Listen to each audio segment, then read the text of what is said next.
Willkommen, bienvenue, welcome pour une nouvelle vidéo. Chin chin. Pourquoi j'ai autant d'énergie? Parce que je vais vous parler de livres que j'ai lus il y a plus d'un mois. Il faut vraiment que je sois motivé et que je sors de 6 jours de grippe à peu près. Vraiment où j'ai rien fait, mais enfin j'étais même pas en mesure de faire quelque chose. Donc je suis extatique à l'idée de faire quelque chose d'un minimum productif aujourd'hui. Je ne sais même pas combien de livres je dois vous parler, il y en a un tas devant moi, j'ai une liste, je suis submergé. Ça tombe très bien parce que grâce à la grippe, je n'ai pas pu lire une seule page depuis 6 jours, donc ça a fait ralentir la dose de livres. Je ne vais même pas vous dire de prendre une boisson chaude, je vais plutôt vous dire de mettre un casque, des écouteurs, poser votre téléphone dans un coin et d'aller passer l'aspirateur, la bâche, ranger l'armoire, le dressing, faire la vaisselle, les lessives et tout. Je pense que, je sais pas combien de temps va durer la vidéo, mais je pense que sincèrement, pendant 1 heure, vous allez pouvoir m'écouter vous parler de livres en boucle, en boucle, en boucle. Voilà, installez-vous ou pas, préparez-vous à partir en vadrouille, je vous mets un mini générique et c'est parti.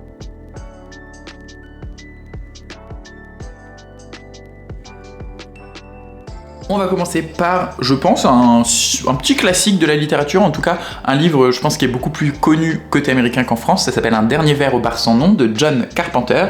C'est aux éditions Cambourakis, les Goths, mes amours, je les aime trop. Et c'est un bouquin que j'avais acheté il y a quelques temps déjà et que, je sais pas, j'avais peur, vous voyez, il fait une petite 500, non pas du tout, 400 pages, mais il est assez imposant, puis en fait on nous parle derrière de début de la Beat Generation, San Francisco, Portland, tout ça. Moi c'est de la littérature qui me plaît pas vraiment, je vous l'ai déjà dit plusieurs fois, tout ce qui est années 50, tout ça, ça a tendance un peu à me rebuter. Mais toujours est-il qu'on m'avait dit du bien de celui-ci, donc je m'étais dit bon... fais pas le con. Et bien mal m'a pris de le lire parce que j'ai adoré, il fallait vraiment que je passe le pas. En fait, c'est un groupe d'amis qui se rencontrent plus ou moins à la fac, il y a des couples qui se forment, d'autres qui logent chez les uns, chez les autres. On est un peu dans cette vibe où, voilà, on vit de briques et de broc, à droite à gauche, on essaye d'écrire et de vivre de l'écriture, et en fait, ceux qu'on croit au début qui vont réussir vont pas forcément réussir, et ceux qu'on a plus de doutes sont ceux qui vont réussir. C'est assez intéressant de voir leur parcours. C'est aussi pour ça que j'aime pas trop la Beat Generation, parce que c'est quand même très très masculin.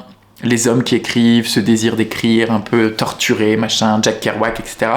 Et je trouve que la place laissée au féminin est très faible dans les bouquins. Et là, pour le coup, pas du tout. D'ailleurs, je parle de Beat Generation parce que c'est l'époque, mais je sais pas en quelle année ça a été écrit. En 2014. Mais je crois que ça a écrit à titre posthume parce que le roman est inachevé. Et d'ailleurs, c'était très frustrant. Enfin, oui et non. En fait, en gros, l'histoire se conclut quand même, mais j'en aurais bien repris un peu plus. Désolé parce que j'ai mis cette casquette parce que je suis pas coiffé, mais j'ai quand même les cheveux qui me tombent sur les yeux. Donc voilà. Il y a un couple en gros principal avec un jeune homme qui a fait la guerre de Corée, qui revient de la guerre de Corée. Évidemment, il est plein de traumatismes. À la fac, il écrit un peu quelques trucs sur la guerre, tout ça. Ses profs lui disent mais tu tiens le roman du siècle. Et lui il se dit moi aussi, c'est vrai que je suis hyper fort, je suis hyper intelligent, je suis hyper talentueux. Je vais écrire le Moby Dick parce qu'il ne voit que par Melville et Moby Dick. Le Moby Dick qui parle de la guerre de Corée. Et en fait, on va le voir toute sa vie galérer à écrire ce roman. Tandis qu'autour de lui, la plupart des gens qu'on ne pensait pas pouvoir être en mesure d'écrire, ou en tout cas d'avoir du succès littéraire, vont en avoir. Dans des genres complètement différents, on va avoir du roman très grand public, policier, enfin voilà. C'est un bouquin qui parle quand même pas mal d'écriture, de succès littéraire, du monde éditorial, d'entre-soi, etc. Là, on est vraiment à rebours de tout ça. On voit bien que... dans le cadre de ce roman-là, c'est pas ce qui fait fonctionner la littérature. C'est une écriture qui est hyper limpide. Moi, genre vraiment du début à la fin, je sais pas en combien de temps je l'ai lu.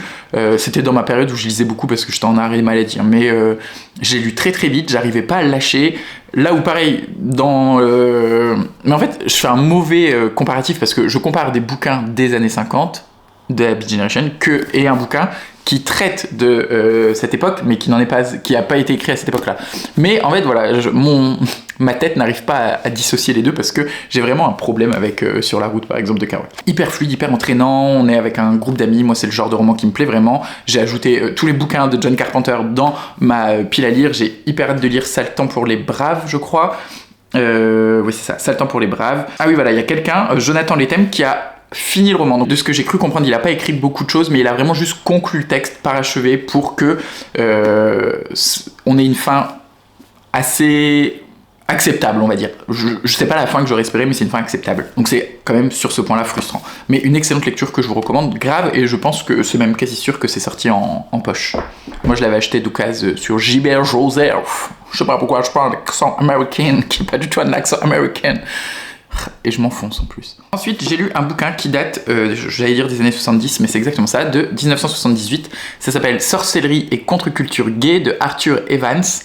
Et ça a été traduit et préfacé par Julien Princesse Didier et Hugo Lopez et postfacé par Clovis Maillet.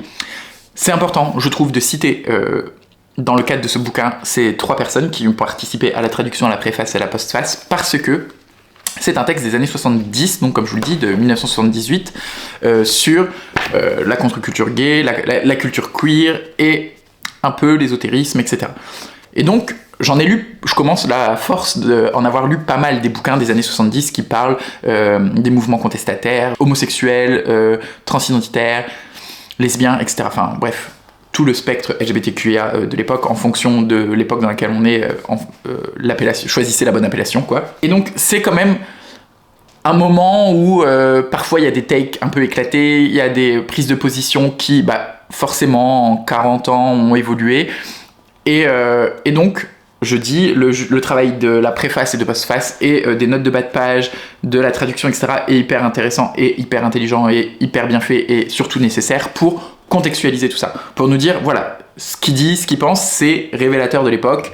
Sa pensée était plutôt majoritaire dans cette contre-culture et dans cette culture minoritaire. Ce que lui dit là et avance dans ce bouquin, c'était la pensée de l'époque. Mais pour autant, il n'y a pas de gros red flag, vous voyez, c'est publié chez Le Passage est clandestin, qui est une maison d'édition indépendante. Il n'y a pas du tout de gros red flag, mais c'est un essai qui revisite l'histoire de l'Antiquité, du Moyen-Âge, jusqu'à les années 70, donc la liberté, la libération sexuelle, etc. Avec un point de vue queer, donc on nous parle de la dimension homosexuelle de Jeanne d'Arc, de la pédérastie, et c'est surtout là-dessus, par exemple, que il y a des choses à redire. En fait, la pédérastie, dans les années, mais encore dans les années 70, on était plus facilement accepté, j'ai envie de dire, que de nos jours. Ce côté mentor, élève de la Grèce antique était un peu mis sur un piédestal, en tout cas. Moi, j'ai beaucoup de mal avec tout ça, mais il y a le travail de contextualisation qui fait en sorte de remettre ça à sa place.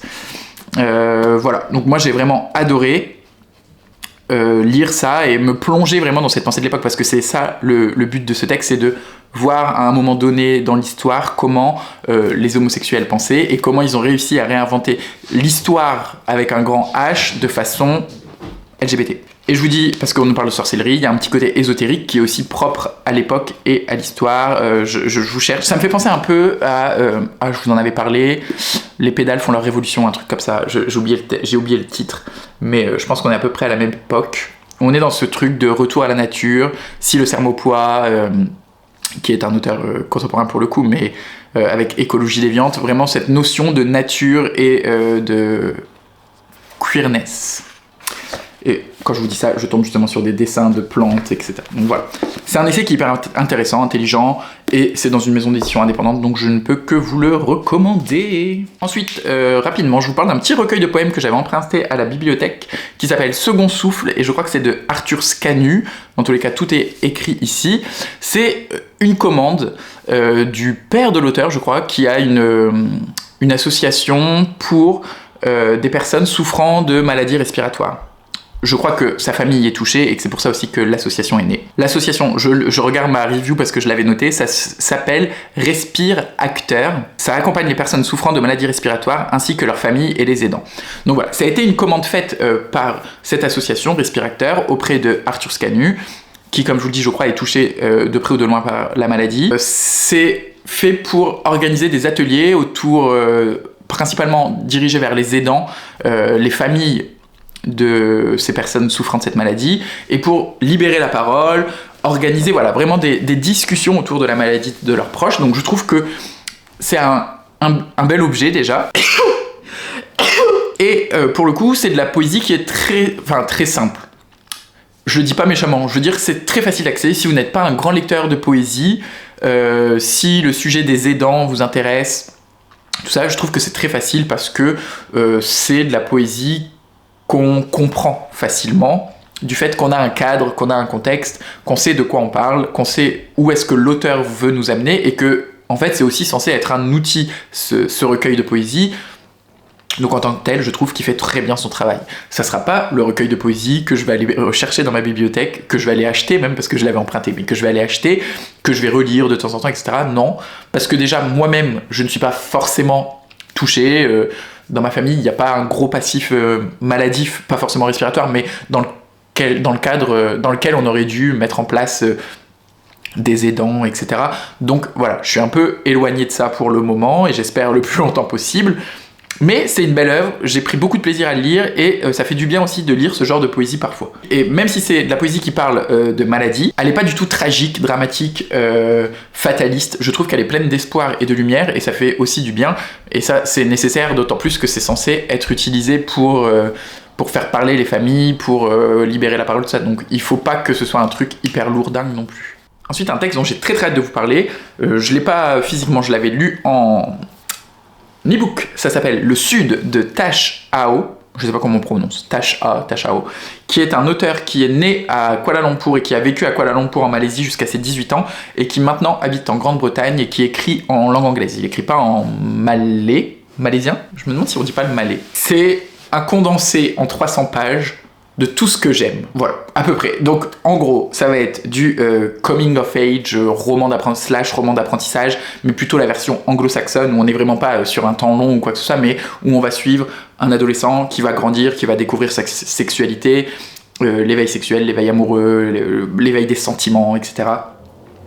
Tout ça, tout ce dont je vous avais déjà parlé maintes et maintes fois, notamment au moment du printemps, car c'est le genre de lecture que j'adore faire au moment du printemps. Bon, là je l'ai lu à l'hiver parce que c'est sorti au mois de janvier, la traduction est sortie au mois de janvier. Un roman social aussi, où on va être avec deux familles en gros, enfin deux cercles familiaux, une famille assez bourgeoise qui entretient des relations avec une famille plus pauvre, en tout cas qui travaille pour eux. Donc voilà, il va y avoir ce côté rapport de force entre les classes, une famille ouvrière, une famille intellectuelle, une famille rurale, une famille de la ville. Parce qu'en gros, on va suivre une famille qui habite à la capitale, mais qui a des terres fermières, etc., dans un coin de la Malaisie. Et ces terres sont entretenues justement par une autre famille qui est un peu leur... je sais pas comment dire, mais ouais, c'est ça, c'est le fermier de la famille qui entretient les terres pour eux, qui est l'exploitant, l'ouvrier agricole de la famille, et donc qui lui vit sur ces terres-là. Et nous, on va suivre la famille de la ville qui va aller dans leurs terres pour voir comment évolue la ferme familiale, etc. Il y a un jeune homme dans cette famille qui va se découvrir homosexuel, et donc il va y avoir un rapport de force parce qu'il va tomber amoureux, celui de la famille riche va tomber amoureux de celui de la famille pauvre, entre guillemets. En tout cas, la famille intellectuelle va tomber amoureux de la famille ouvrière. Donc j'ai adoré, c'est teinté de nostalgie, d'amertume, c'est pas le roman le plus gai de la Terre, j'ai haï, mais du fait que c'est court en plus, ça fait que 300 pages, c'est vraiment très prenant, j'ai adoré parce que ça questionne tout ce genre, tout ce que je viens de vous parler là, ça le questionne beaucoup. Et surtout, en fait, c'est que un amuse-bouche parce que l'auteur prévoit d'en faire une tétralogie avec 4 tomes. Donc en fait, celui-ci ne fait que 300 pages. On peut se dire que si les 4 vont faire 300 pages aussi, on va avoir une espèce de fresque de 1000 pages sur cette famille. Et tous les personnages sont plus ou moins intéressants. On les voit très rapidement parce que, je vous le dis, c'est court. Mais que ce soit la mère, les sœurs, chacune a une histoire, des secrets de famille sont révélés au fur et à mesure, des secrets plutôt enfuis entre ces deux mondes qui s'entrechoquent en fait, et j'ai vraiment adoré les découvrir, donc voilà, je vous le recommande. Il a eu un petit succès, je me demande s'il n'a pas été finaliste du Booker Prize ou un truc comme ça, enfin voilà. Le bouquin a été remarqué, l'auteur a été remarqué, côté français, c'est Édouard Louis qui le porte au nu. Alors moi je suis pas du tout un grand ami de Édouard Louis, un grand ami, un grand fan, mais voilà, Tash Ao, lui, l'auteur, est aussi très fan de Édouard Louis. Il est même allé, je crois, en Picardie, là où Édouard Louis a grandi, et là où Édouard Louis décrit place ses romans / autobiographie. Donc voilà, il y a un lien. Donc si vous aimez Édouard Louis, je suppose que vous aimerez Tash Ao, parce que c'est un peu le Édouard Louis malaisien.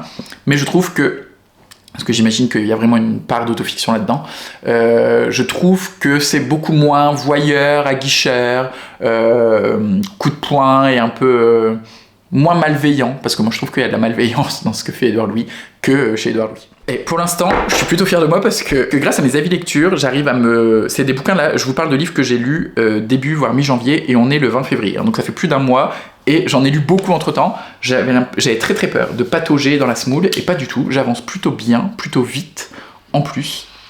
J'espère que c'est intéressant. Ça se trouve, vous aurez même pas le temps de finir de passer l'aspirateur. Je vais aller me moucher, je reviens. Pour vous, ça fait 3 secondes. Ah merde, il n'y a plus de batterie. Mais pour moi, ça fait presque 1 heure que je suis parti. Je change la batterie. Prochaine lecture. Le Cahier rouge de Michel Tremblay aux éditions Zulma. Oula. Qui est un auteur québécois. Et alors, bizarre. J'ai un truc dans l'œil, putain. Je n'arriverai pas à filmer aujourd'hui. Truc bizarre, enfin, je sais pas, l'éditeur... Après, bon, bref, je vais vous le dire. Le Cahier rouge, en gros, c'est un tome 2. C'est une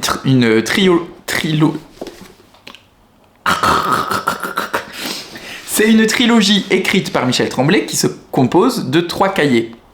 Le cahier bleu, le cahier noir, le cahier rouge. Je sais plus dans quel ordre c'est publié. Mais, enfin voilà. Michel Tremblay, c'est un grand fresquiste historien québécois, montréalais principalement, je pense, qui écrit des grosses sagas. Il y a les Chroniques du plateau Mont-Royal, qui est une immense saga qui se passe à Montréal. Il y a celle-ci sur Céline, car c'est le prénom du personnage principal. Et je sais pas s'il y a la liste de toutes les œuvres, parce que c'est le seul texte pour l'instant édité chez Zulma de Michel Tremblay. J'essaye de vous faire un peu... en fait, vu que c'est le premier texte qui publie de l'auteur, je pense qu'ils n'ont pas remis la liste de tous ses livres, qui sont vraiment nombreux. Et donc, Zulma, qui a dû récupérer les droits, j'imagine, de Michel Tremblay, je sais pas, je crois que c'était chez Actes Sud jusque-là, j'ai l'impression de voir des vieilles couvertures, c'est plus édité, il me semble, hein, c'est... Enfin, si, parce que dernièrement, j'ai lu La Sherazade des pauvres, qui était éditée, mais qui fait pas partie d'une série. Mais les Chroniques du plateau Mont-Royal, je crois que ce n'est plus édité à ce jour, qui est principalement l'œuvre la plus connue de Tremblay. Et donc là, Zulma publie le Cahier rouge, qui est le tome 2.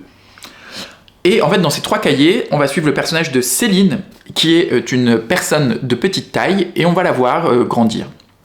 Dans le premier tome, elle quitte sa famille, qui s'est très souvent moquée d'elle du fait de son handicap, qui est le nanisme, qui l'a toujours utilisée, en fait, un peu comme la servante de la famille, tout ça. Et donc, elle s'exclut elle-même elle s'extirpe plutôt de cette famille. Je n'ai pas lu, hein, mais en fait, on le comprend en lisant celui-ci. Donc, ce qui se passe dans le premier tome, on nous le rappelle, mais on n'a pas toute l'histoire.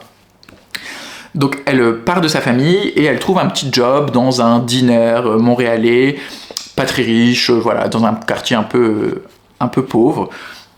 Et dans le tome 2, donc celui-ci, le Cahier rouge, on va suivre Céline, qui a réussi à quitter son gourbi et qui est devenue ouvreuse pour une mère Macrel qui tient un club privé en plein centre de Montréal, un club où il y a du transformisme, mais du mauvais transformisme, enfin vraiment des trucs pas ouf, des spectacles pas top, mais il y a un petit rideau, et derrière le rideau, il y a certaines travailleuses du sexe trans pour la plupart, ou transformistes, ou drag queen, enfin voilà, pareil, c'est un roman qui a quelques années, donc les appellations ont évolué, qui proposent leur service sexuel tarifé, et Céline ne propose pas de service sexuel tarifé, mais elle est au guichet, et c'est elle qui gère toute la partie travail du sexe. Elle a une tenue qui est une robe verte avec des chaussures rouges comme Dorothy dans Le Magicien d'Oz. Et voilà, elle mène un peu son monde derrière une grande mère Macrel qui s'appelle je ne sais plus comment, Fine Dumas. Voilà, Fine Dumas, elle gère le bar, elle gère l'avant et elle gère tout l'établissement. Et Céline, elle gère l'arrière, en tout cas elle est là pour la partie organisationnelle. Le roman se passe sur un week-end qui a lieu durant l'exposition universelle de Montréal en 1967. Il y a en gros toute une première partie qui nous fait vivre le premier jour à l'intérieur de ce bar. On nous explique comment il fonctionne, avec des personnages, évidemment vous vous en doutez, très haut en couleur. Je vous dis, on n'est que avec des personnages trans, ou alors des hommes qui ne se considèrent pas comme trans, mais qui s'habillent qui se transforment en créatures, en drag queen le soir, et qui proposent leur corps habillé en femme. Donc des personnages très haut en couleur, qui fait vivre un joyeux bordel, c'est le cas de le dire. Et une deuxième partie qui se base vraiment sur l'exposition universelle, où toute cette troupe, toute cette famille choisie, car c'est vraiment une famille choisie, ils vivent même ensemble en colocation, part sur l'exposition universelle pour découvrir les pavillons, découvrir les attractions. La Ronde, qui est le grand parc d'attractions sur l'île Saint-Jean, je crois, je ne sais plus, je l'ai lu un peu de temps, mais l'île au cœur de Montréal, Saint-Jean ou Saint-Pierre. Ce parc d'attractions qui a été construit, etc. Enfin voilà. Donc c'est vraiment très resserré dans le temps, c'est plutôt un roman tranche de vie, il n'y a pas vraiment d'intrigue, à part qu'on sait que le bar va pas très bien, que là il arrive à fonctionner grâce à cette exposition universelle qui apporte beaucoup de clients étrangers, mais on n'est pas vraiment sûr que à la fin de l'exposition universelle, tout le monde puisse garder son travail. C'est la deuxième fois, je vous dis, j'ai lu La Sherazade des pauvres, qui est d'ailleurs un peu dans la même veine, parce que La Sherazade des pauvres de Michel Tremblay, c'était une drag queen sur son lit de mort qui racontait sa vie, et là on est dans le même milieu. Je pense que Michel Tremblay, je sais pas s'il est homo, mais en tout cas qu'il est au fait du milieu de la nuit, des clubs, des bars, tout ça, qu'il vit toujours sûrement à Montréal d'ailleurs, qu'il y a vécu, qui connaît ce dont il parle, donc c'est foisonnant de détails, foisonnant d'anecdotes, on sent que les histoires ont été vécues à divers degrés et que ça sort pas de nulle part. Le personnage de Céline est très très très touchant, de par son handicap en premier, mais c'est pas uniquement son handicap qui fait d'elle un personnage touchant, c'est que elle est un peu à rebours, en tout cas elle est pas vraiment... Elle est intégrée dans cette famille choisie, tout le monde la reconnaît, elle acquiert une position grâce à ce travail, là où elle a tout le temps été, de ce que je comprends par ce qui se dit dans le roman précédent, exclue, rejetée par sa famille et ses premiers employeurs. Là, elle acquiert une certaine position de domination, de force, et c'est ça qui est jouissif. Voilà. Je sais pas s'ils vont publier la suite, qui doit être probablement le cahier noir, s'ils vont rééditer ce qui était avant le cahier bleu, aucune idée, j'ai pas eu trop d'infos. Je sais juste que le libraire à Veules-les-Roses, qui est aussi un lieu de la maison d'édition Zulma, m'avait dit que voilà, ils avaient acquis les droits et que probablement d'autres textes de Michel Tremblay allaient sortir chez Zulma. Mais presque tous les textes sont disponibles en EPUB. Tous les textes de Tremblay, moi j'ai presque je crois que j'ai toutes les chroniques sur les chroniques du plateau Montréal sur ma liseuse, donc voilà, je pense que je lirai d'autres livres de l'auteur. J'ai lu La jeune fille à la perle de Tracy Chevalier, qui est un roman on peut considérer devenu comme classique maintenant, parce qu'en plus c'est chez le Club France Loisirs qui publiait, je l'ai acheté d'occasion, tous ces grands textes qui ont eu beaucoup de succès. Ouais, j'ai pas détesté, mais c'était pas... Voilà. Donc, La jeune fille à la perle, vous devez savoir, ça raconte la vie de Griette, qui est engagée pour s'occuper de la maison et des enfants du peintre Vermeer. Donc ça se passe à Delft, aux Pays-Bas, en Hollande, j'allais dire, au XVIIe siècle, l'âge d'or de la peinture hollandaise et de Vermeer. Et voilà. C'est...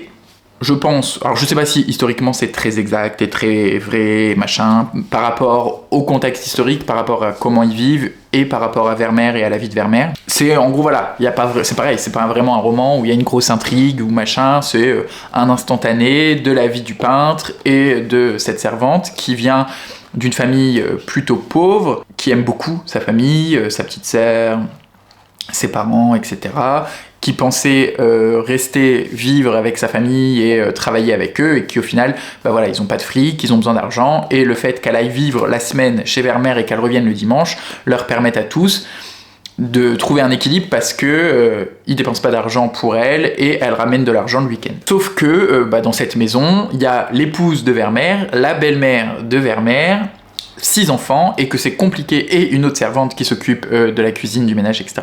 Et que c'est compliqué pour Griette, je sais pas comment on dit, de trouver sa place et de se faire accepter. Et en fait, elle y arrive vraiment, réellement jamais, sauf par les enfants et par le peintre Vermeer, qui voit en elle une beauté. Donc cette jeune fille à la perle, c'est Griette, c'est cette servante, une beauté physique, mais aussi une tendresse et probablement une connaissance des couleurs qui lui vient du travail ouvrier de son père, une connaissance des couleurs, des pigments, de l'art, etc.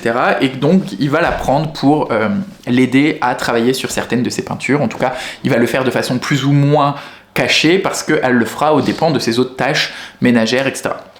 Donc voilà, j'ai bien aimé, mais après, heureusement que le roman est court, il fait 200 pages, parce que il se passe pas grand-chose, et que je me suis un peu ennuyé. J'ai trouvé que ça manquait un peu de nuance dans les personnages, ils sont tous dans un cadre donné, fixé, du début à la fin du roman, et qu'ils n'évoluent pas trop. Le peintre est très peu présent, hein, finalement, on le voit pas tant que ça, on est surtout avec le reste de la famille plutôt qu'avec le peintre. Les détails historiques sont pas non plus hyper cette je vous dis, le bouquin est court, mais on comprend que la ville de Delft est très puritaine, qu'il y a cette petite guerre, mais qui n'est pas déclarée, mais voilà, cette opposition entre catholiques et protestants. En plus, Grillet ne vient pas de la même religion que Vermeer, il ne fréquente donc pas la même église. La femme du peintre est très méchante dès le début, elle a vraiment le rôle de la méchante, et elle va rester tout au long du bouquin très méchante. Et c'est un peu le cas avec tous les personnages. C'est ça qui m'a déplu, c'est que ça reste très plat en fait, il n'y a pas vraiment d'évolution, de montée, de descente, et du coup ça empêche un peu l'envie de savoir, l'envie de lire. Voilà, j'en attendais un peu plus parce que vraiment le bouquin a un succès fou, mais c'est pas désagréable comme lecture. En fait, ça m'a fait du bien au moment où je l'ai lu, je me rappelle maintenant, parce que j'ai enchaîné beaucoup de romans contemporains, c'était quand je lisais la rentrée littéraire, et donc le fait de lire ce bouquin, qui certes n'est pas très vieux, hein, je pense que ça doit avoir une dizaine ou une vingtaine d'années, 1999, ça a 27 ans, donc plus proche d'une trentaine d'années d'ailleurs, mais qui se passe dans une Hollande du XVIIe siècle, m'a fait du bien à l'époque où je l'ai lu. Avant d'enchaîner avec les autres romans, je vous fais un petit point graphique, car j'en ai lu quelques-uns, mais je suis pas un grand chroniqueur de graphique et j'ai pas toujours grand-chose à vous en dire, donc on va faire ça rapidement. C'est des bouquins que j'ai empruntés à la médiathèque. Depuis le début de l'année, je lis beaucoup de graphiques, donc préparez-vous à en voir un peu plus, mais comme je vous le dis, ça va pas être non plus le cœur de cette chaîne, car j'ai un peu de mal à en parler. En tout cas, je sais jamais vraiment trop sur quoi mettre l'accent, etc. J'ai lu La vie est bonne de Viande et Macaroni. Je pense que je vous ai parlé déjà de Notre belle famille, Notre chouette famille, qui était marrant. Notre chouette famille, on suivait vraiment une famille de bout en bout, etc. Là, on est avec des planches beaucoup plus courtes, des histoires beaucoup plus courtes, sur 3-4 pages. Vous voyez, là, par exemple, ça s'appelle Joyeuse Pâques, et ça fait 4 pages. Oups. Et encore une fois, je ne peux pas trop vous montrer de très près les illustrations, je peux vous montrer les couleurs, etc. parce qu'il y a quand même pas mal de scènes en rapport avec le sexe. Mais voilà, les couleurs sont dans ces tons-là, moi j'aime beaucoup, c'est mignonné, c'est des grosses cases, on est vraiment sur, j'ai envie de dire, de la BD Insta, vous voyez, c'est vraiment le genre de truc qui pourrait, dans notre fil Instagram, popper parmi les illustrateurs, tout ça. J'ai bien aimé, mais encore une fois, voilà, ça coûte 16 balles, et du fait du très peu... qu'il y ait très peu de texte et que ce soit des grandes cases, ça se lit très vite. C'est très drôle, vraiment c'est drôle. C'est pas, pour moi, ça me fait pas autant rire que me fait rire Fab Caro par exemple. Vous devez en avoir marre hein, que je vous mentionne Fab Caro. Regardez qui arrive après Fab Caro.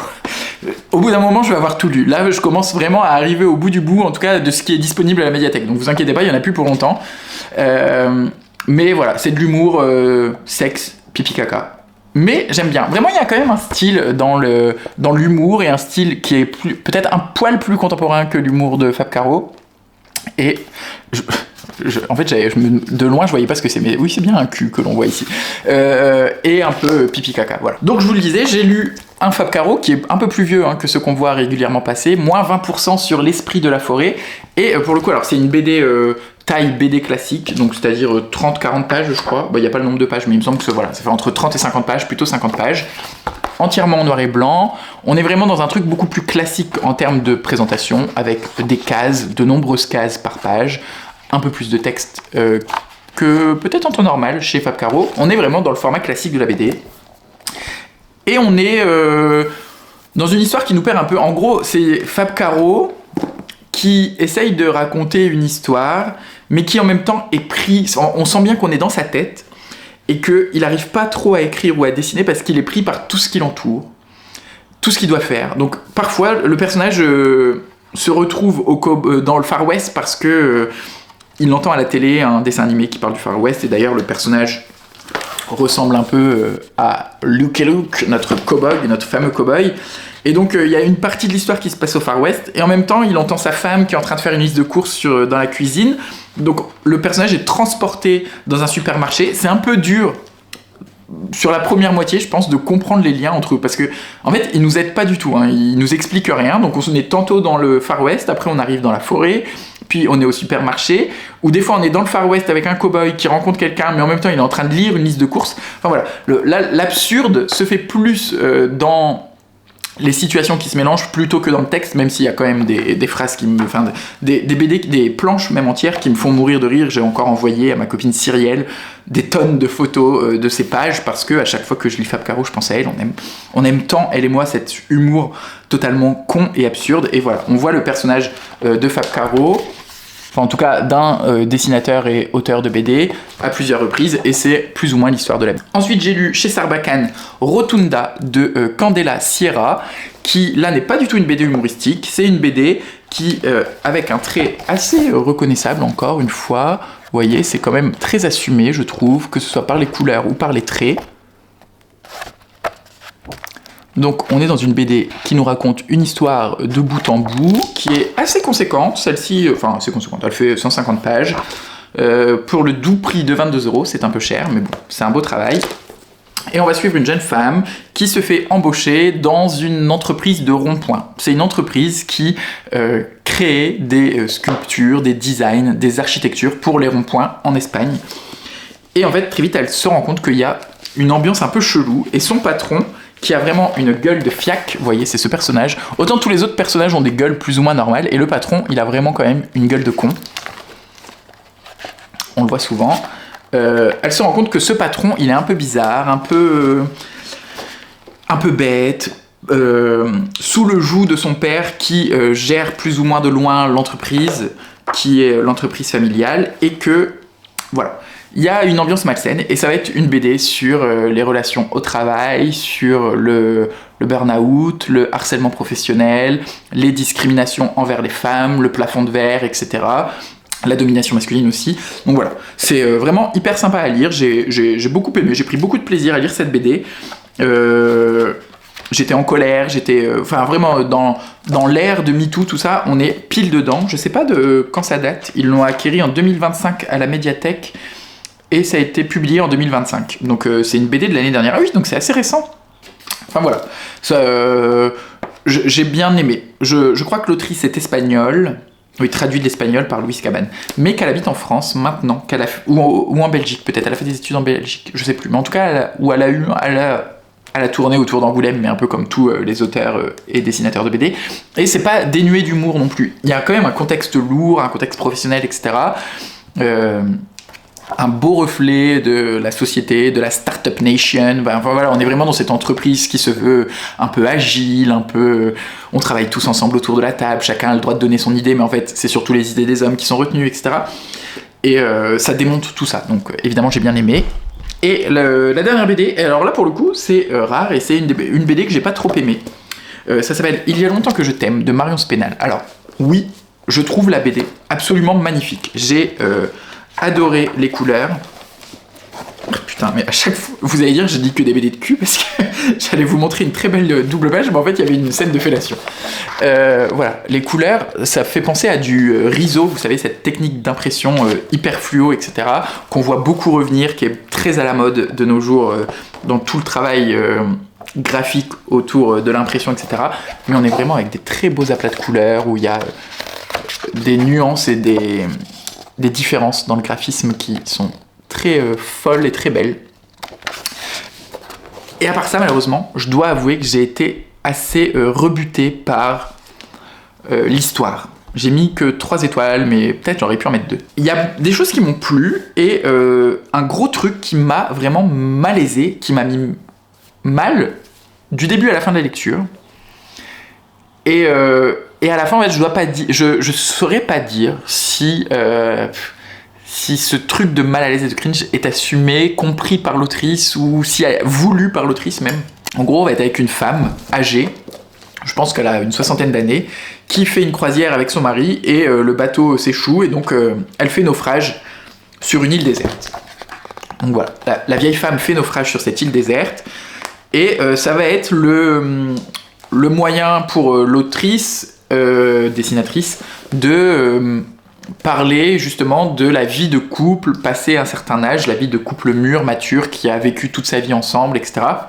Avec cette vieille femme qui se retrouve seule sur cette île abandonnée sur la plage, et elle va regarder sa vie avec son mari et faire un peu le topo. Sauf qu'elle va rencontrer un jeune homme qui est brun, à la peau métisse, qui est beaucoup plus jeune qu'elle, et qui vit un peu comme un vendredi ou la vie sauvage sur cette île. Et donc elle va se dire, merde, je suis pas toute seule. Et elle va essayer d'entrer en contact avec ce jeune homme, sauf que ce jeune homme ne parle pas du tout, il est complètement dénué de langage, et va s'introduire entre eux deux une relation amicale au début, puis amoureuse, enfin en tout cas forte, passionnelle.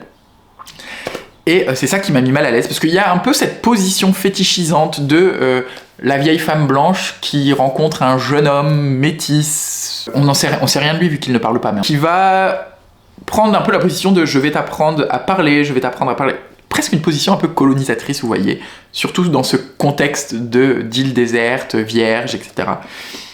Et à la fin, je veux pas vous spoiler la fin de l'histoire, mais j'ai pas l'impression que cette position soit vraiment totalement révoquée, etc. Donc c'est pour ça, j'ai été un peu mis mal à l'aise par la relation entre ces deux personnages. Alors que je trouve que toute la partie sur cette femme d'âge mûr, au crépuscule de sa vie, qui fait le bilan de sa vie, est très intéressant. Il reste encore pas mal de livres, je sais pas si je vais avoir le temps de parler de tous ces livres. J'ai lu Ceux qui appartiennent toujours de Emma Doude van Trotswijck, qui est une autrice française mais d'origine hollandaise, je crois. J'imagine, avec un nom pareil en tout cas. Ça se passe dans le nord de la France. On va suivre une femme qui est fille d'un pasteur, lui-même fils d'un pasteur, lui-même fils d'un pasteur, et son frère à cette jeune femme est appelé à devenir le prochain pasteur. Et elle revient dans cette famille au moment où, justement, le fils doit reprendre, son frère à elle, la tête de la communauté protestante, alors que le père n'est pas décédé, hein. Il y a encore le père et le grand-père qui seront les anciens pasteurs, en tout cas. Et voilà. Et c'est ce roman un peu de retour vers la famille. Et là, pour le coup, on est vraiment dans un roman d'ambiance. Vous voyez, on est avec des très courts chapitres, hein, vraiment. Écriture très fragmentaire, très poétique. Il y a vraiment un style, je trouve, qui se dégage, une ambiance, une douceur un peu amère. On comprend pas toujours tout de ce qu'on nous raconte. On sait pas vraiment ce qui est contemporain du personnage ou antérieur, en tout cas dans ce qu'elle nous raconte, si c'est ce qui se passe en ce moment ou si ce qui est passé par le passé. J'ai bien aimé parce qu'on traite justement de la question de la religion, qui n'est pas moi ma propre religion parce qu'on est dans du protestantisme, donc c'est quelque chose, je ne connais pas tout dans cette religion, comment on vit le service cultuel, comment on vit dans la maison, quelles sont les pratiques quotidiennes, d'autant plus dans une famille qui est quand même assez, qui est même très pratiquante puisque c'est la famille du pasteur, le chef de, en tout cas le dirigeant de la communauté du coin. Donc voilà, c'était assez agréable. Je me demande si elle n'a pas été sélectionnée pour un prix du premier roman ou un truc comme ça, parce que c'est son premier roman. Mais c'est probablement une autrice vers laquelle je me retournerai si j'ai envie de lire. Si elle republie d'autres choses, elle a peut-être déjà d'ailleurs republié d'autres choses depuis. Je sais pas, je l'avais eu d'occasion. Mais voilà, j'ai bien aimé parce que c'est le genre de truc que j'aime bien de temps en temps. C'est le roman qui se lit vite, mais qui, par la même occasion, procure des sensations. Je trouve qu'en termes de ressenti, c'est assez puissant. Donc, puis moi j'aime beaucoup ce qui parle de religion, hein, je dois l'avouer. On est avec un grand-père qui est en pleine maladie neurodégénérative, hein, je pense probablement à Alzheimer ou un truc comme ça, je suis pas sûr qu'on nous donne le nom, mais il y a aussi voilà, ce sujet de la maladie dans la famille qui est traité et qui est assez intéressant. Ensuite j'ai lu un autre court texte, j'allais dire chez Minuit, mais non c'est chez POL, mais c'est parce que tous les deux sont blancs et bleus comme chez Minuit, mais chez POL, qui est un roman de la rentrée littéraire, ça s'appelle Insula de Théo Casciani, qui est, je trouve, une prise de risque, de l'audace littéraire. Oui, si, c'est quand même une petite prise de risque littéraire, mais qui m'a malheureusement beaucoup plu au début et qui m'a un peu lâché vers la fin, et pourtant c'est un court texte qui doit faire pareil, entre 100 et 200 pages. Insula, en gros, c'est un monde virtuel qu'on peut accéder grâce à une pilule qu'on ingère.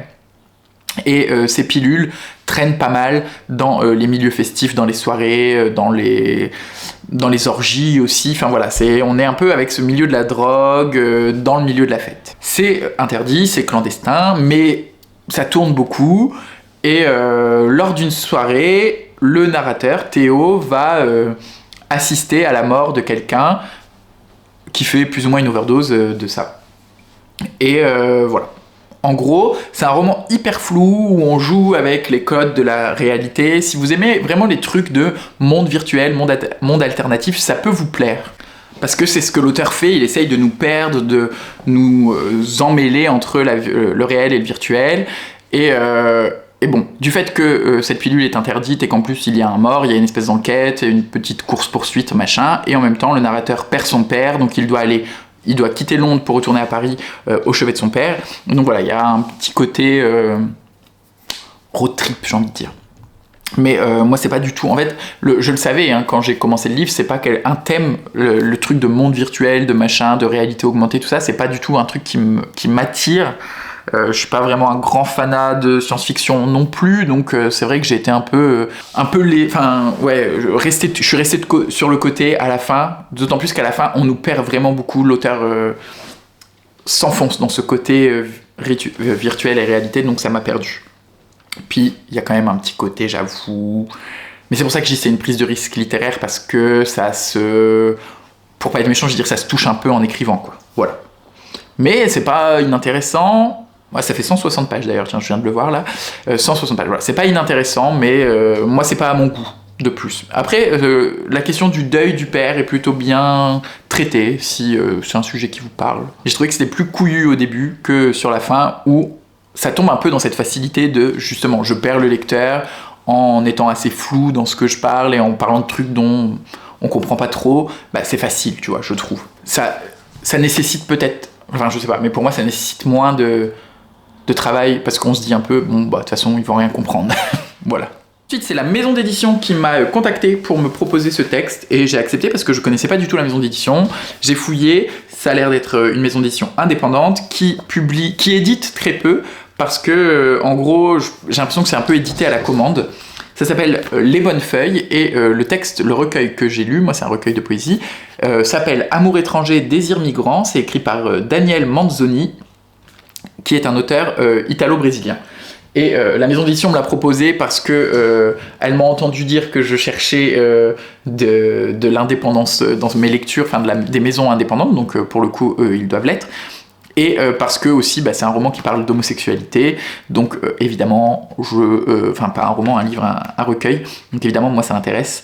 Et donc voilà, il y a en gros toute cette question de l'exil, déjà parce qu'on nous parle de cette arrivée en France, et donc de la violence ressentie autant par le système que par la communauté, parce que la communauté homosexuelle n'est pas forcément toute belle, toute rose, hein. Le raciste et surtout aussi la fétichisation existent, et sont même très présents, je trouve, dans le milieu homosexuel, d'autant plus sur les réseaux et les applications de rencontres, et il en parle. Un roman entre prose et poésie, on est dans de la versification, mais qui n'est pas du tout métré ou quoi que ce soit, hein, donc on est vraiment dans du vers libre, qui est très simple à lire, j'ai envie de dire, enfin en tout cas très accessible, si vous n'êtes pas un grand fanat de poésie.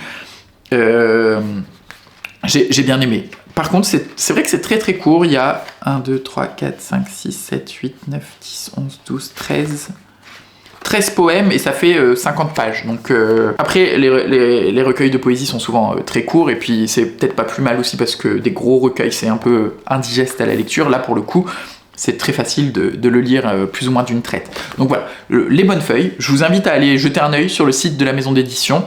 Je suis pas rémunéré, hein, je vous préviens. Moi j'ai reçu celui-ci à titre gratuit en service de presse, et j'ai regardé vite fait. C'est vrai que pour l'instant, de ce que j'ai vu, il n'y a pas d'autres recueils de poésie qui m'ont dit tiens, je vais acheter.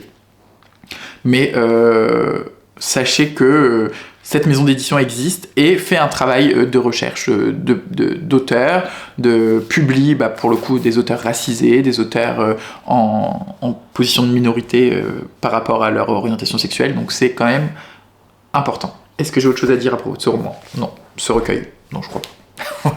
Et enfin, le dernier livre dont je vais vous parler, c'est L'étoile du matin de Karl Ove Knausgaard, publié chez Folio, qui est une belle bête de 900 pages. Vous connaissez probablement, ou pas d'ailleurs, mais Knausgaard, qui est un auteur norvégien très connu pour son autobiographie, autofiction, enfin bref, son travail sur l'écriture de soi, qui en France est publié, je crois, en 7 tomes. Je me demande si à l'origine c'était pas juste un gros tome unique en norvégien, mais qu'en France ça a été divisé. En tout cas, je crois qu'il y en a un des 7 qui s'appelle Mon combat, mais j'ai plus les titres de tous parce que voilà, je les ai pas retenus. Mais j'avais envie de découvrir cet auteur parce que vraiment, on le porte au nu, on dit même que c'est le meilleur pour ce qui est de l'écriture de soi, c'est ce mouvement de l'autofiction, ce courant de l'autofiction. Et sauf que j'avais pas le courage, je vous avoue, de me lancer dans cette lecture, enfin dans 7 tomes qui font, je crois, plus de 3000 pages au total.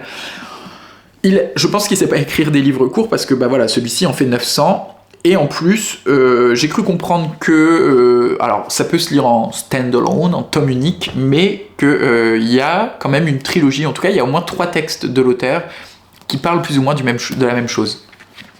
Mais enfin voilà, moi celui-ci je l'ai lu de A à Z et j'ai une histoire qui démarre et qui se conclut. En fait, on va être avec une grosse fresque de personnages, je crois qu'il y a au moins 9 personnages, et on va les suivre, c'est un roman choral, un chapitre par chapitre. Ils se connaissent pas tous, mais ils vivent tous dans la station balnéaire de... je n'ai plus le nom de la ville, petite ville au nord-ouest de la Norvège, qui est une ville côtière, pas une grosse ville, enfin voilà, et plusieurs personnages vivent là-dedans. Il y a celui qui est un peu reclus dans sa cabane, la famille qui a une maison de vacances qui vient ici,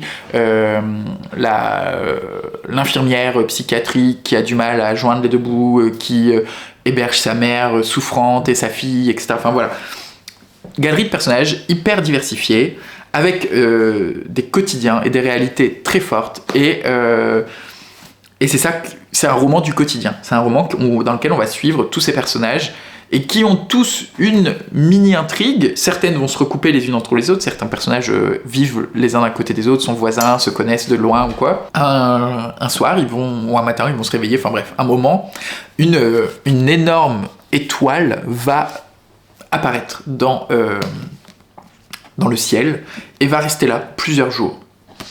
Et on ne saurait pas... Enfin, en fait, on cherche même pas vraiment à expliquer qu'est-ce que c'est que cette grosse histoire, cette grosse étoile, et qu'est-ce qu'elle vient faire ici.